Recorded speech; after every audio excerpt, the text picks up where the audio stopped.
O ano, huwag mong sayangin yung oras mo sa walang kwentang bagay. Gamitin mo yung oras mo para sa sarili mo. Mag-focus ka.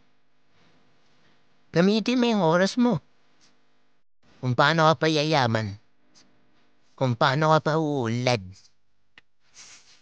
Pupunta-punta ka dito, tapos magyayaya ka ng ilong.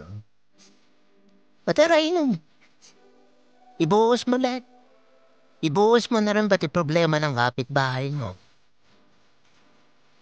Magkano dinigas mo? 500? Ang sabi ko sa'yo, 1,000, hindi 500. Ano sinagot sa'yo?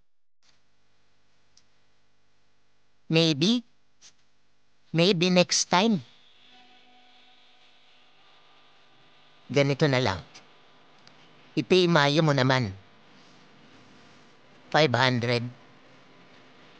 Kaltuang kita.